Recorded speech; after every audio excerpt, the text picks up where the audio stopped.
नमस्कार, मैं अफसर हुसैन गाजीपुर एक फुट चैनल से। आज हरिबल्लमपुर जो यहाँ से तहसील मोहम्मदाबाद तहसील करीब 3 किलोमीटर दूर है, इधर रास्ते में जा रहे हैं। तो इस समय गर्मी गर्मा चल रही है लोकसभा चुनाव के बारे में। तो रास्ते में ही कुछ लोग दिखे हैं, तो उनकी राय जानने के लिए हम आज आए हुए हैं और देखते हैं कि इन लोगों का जो मुख्तार अंसारी का गढ़ भी एक तरह से माना जाता है। मुख्तार अंसारी और वह गरीबों के मसीहा के नाम से जाने जाते हैं। और दूसरी तरफ जो है मनोज सिन्हा के बारे में भी बहुत चर्चित है। इससे पहले वो सांसद रह चुके हैं गाजीपुर में, और बहुत ही विकास के बारे में उन्होंने कार्य किया, जो कि आप देख सकते हैं रेलवे स्टेशन क्या से क्या बदल गई है अब। और गंगा पुल पर रेलवे पुल भी बन गया है, गंगा पर रेलवे पुल भी बन गया है। तो आइए देखते हैं कि लोगों की रुझान किस तरफ जा रही है, और विकास भारी पड़ रहा है कि जातवाद भारी पड़ रहा है, इसके बारे में लोगों की राय जानते हैं। जो कि आप देख सकते हैं रेलवे स्टेशन क्या से क्या बदल गई है अब, और गंगा पर रेलवे पुल भी बन गया है। तो आइए देखते हैं कि लोगों की रुझान किस तरफ जा रही है, और विकास भारी पड़ रहा है कि जातवाद भारी पड़ रहा है, इसके बारे में लोगों की राय जानते हैं।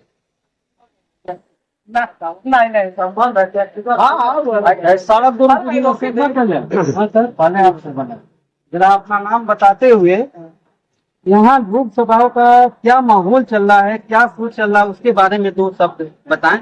सबसे पहले अपना नाम और यह कौन सी जगह है, इसके बाद। हमारा नाम जयप्रकाश यादव है और ये ग्राम सभा हरिबल्लमपुर चकचरतिया है, जहाँ हम लोग बैठे हैं। ग्राम सभा हरिबल्लमपुर ठीक रोड के सामने ग्राम सभा चकचरतिया है। दोनों ग्राम सभा हरिबल्लमपुर जिसमें राजेश्वर गाँव है, मोहम्मदाबाद विधानसभा के अंतर्गत आता है। 72 लोकसभा बढ़िया है। अब रही आपका चुनावी मुद्दा, तो आप पूरा दुनिया का माहौल देख ही रहे हैं। चुनावी मुद्दा क्या है, हम नौजवान आजकल रोजगार की बात कर रहे हैं जी। तो रोजगार में आप समझ ही रहे हैं कि अगर 10 साल में उन्होंने 2 करोड़ के हिसाब से तो करीब 20 करोड़ रोजगार हो जाने चाहिए। रोजगार छोड़ दीजिए, और जो देश हित का मुद्दा है छोड़ दीजिए, शहीदों की धरती मान लीजिए। यहाँ जाएंगे आप, यहाँ से 2 किलोमीटर जाएंगे, 3 किलोमीटर, तो एक शहीद चल रहा है, सामुदायिक अस्पताल है वहाँ ना। आज तो देखना भी जाके यहाँ से खबर करते हैं, उसको खबर कर लीजिए। ना एक्सरे मशीन वहाँ चलती है, ना अल्ट्रासाउंड मशीन चलती है, ना ब्लड टेस्ट चलता है, ना एक रूप से बेड है। आप उसके थोड़ा सा और आगे चले जाइएगा, तहसील में तामा सेंटर बना हुआ है। तामा सेंटर बने लगभग हमारे ख्याल से 7 से 8 साल हो गए।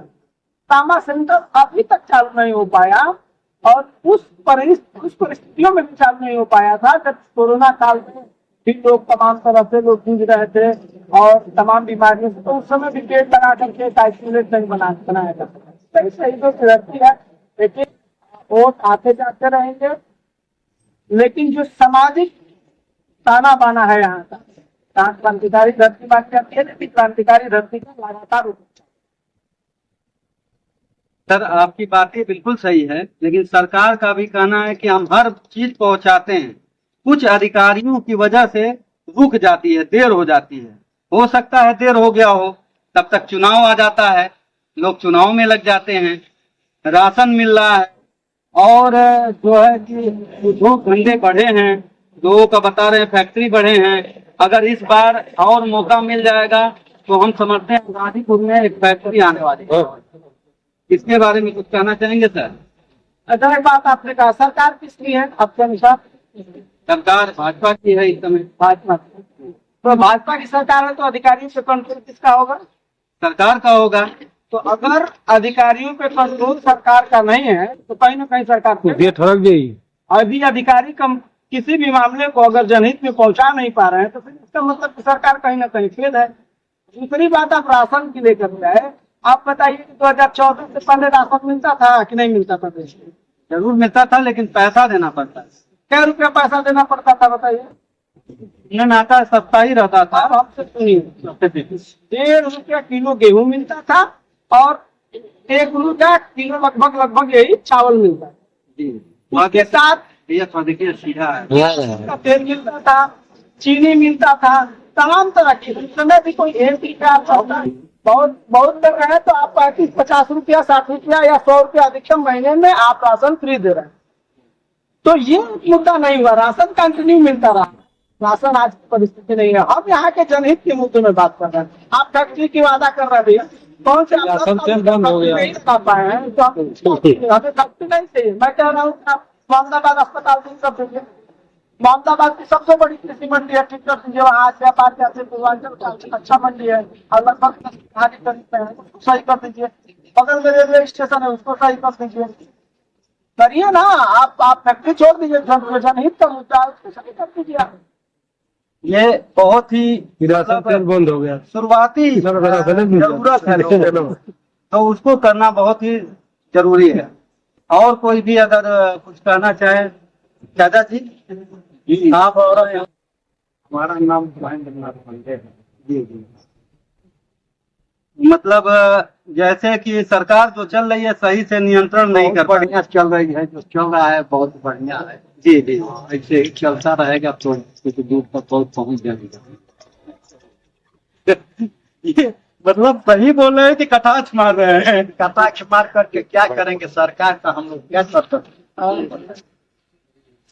ये है जो चल रहा है, चल रहा है। में जीना है, चाहे जिस तरीके से चले, हैं अच्छा चले, बुरा चले। महंगाई और बेरोजगारी सरकार का सबसे बड़ा मुद्दा है।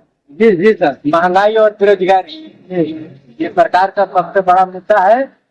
के पास तो और सब कुछ है, चल ही रहा है। लोग धीरे धीरे हर चीज हो जाएगी सही, लेकिन नहीं हो ठीक है, चाहिए भी।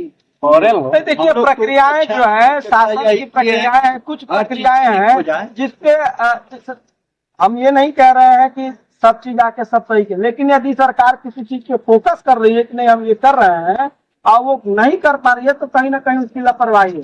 नहीं, हमने सुना एक विश्वकर्मा स्कीम लाए हैं, उसमें रोजगार दे रहे हैं लोगों को, 15,000 रुपए मिल रहे हैं और हुनर भी सीख रहे हैं। आपको एक और हम बात बता दें, हम पूरे उत्तर प्रदेश की बात कर रहे हैं और ऑन रिकॉर्डेड बात कर रहे हैं। ऐसा नहीं है कि हम बात कर रहे हैं। पीएम विश्वकर्मा योजना का जो आवेदन होता है, आवेदन होने के बाद वो गाँव सभा से ही वेरीफाई होता है। इस मोहम्मदाबाद ब्लॉक में 89 गाँव है। ब्लॉक की बात करता हूँ, पंचायत प्रतिनिधि हूँ। 89 गाँव में आप किसी गाँव में बता दीजिए जो पीएम विश्वकर्मा योजना के अंतर्गत एक व्यक्ति को लाभ पहुंचाए हैं। एक व्यक्ति का बताइए। 89 गाँव में घूम जाइए और किसी एक को बता दीजिए जो किसी कन्या को आप सिलाई मशीन दे दिए हो, किसी विश्वकर्मा को बढ़ई की मशीन दे दिए हो, किसी टेलर को आप सिलने की मशीन, या किसी कारपेंटर को, किसी भी व्यक्ति को पूरे 89 गाँव में अगर एक आप दे दिए तो बताए। ये कहते हैं कि भ्रष्टाचार कम हो गया है पहले से। हाँ हाँ। किस चीज में कहीं पर भी जाइए आपका काम तुरंत हो जाता है। जैसे आप बताइए, कचहरी चले जाइए, कोई बढ़ गया। आय प्रमाण पत्र जाए पर ये इसका एक आपने जन सेवा केंद्र खोल दिया, वहाँ पर आराम से बन जा रहा है।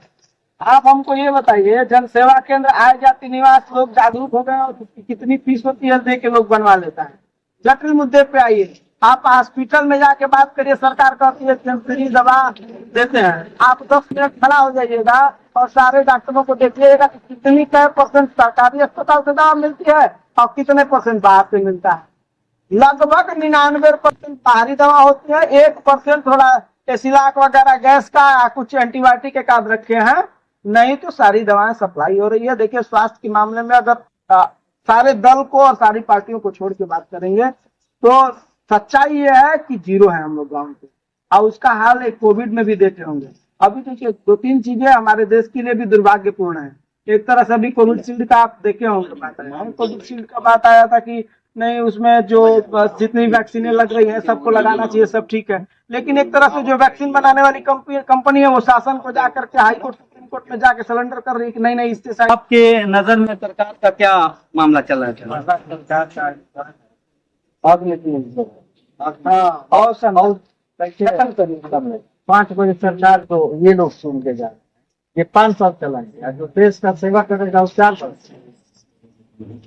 ये सोचना है सरकार का सबको नौकरी दे दे, अब स्टैंड हो जाए बात को चलाकर। सर आप बात सही कर रहे हैं, लेकिन शिक्षा के अनुसार तो आप देंगे ना।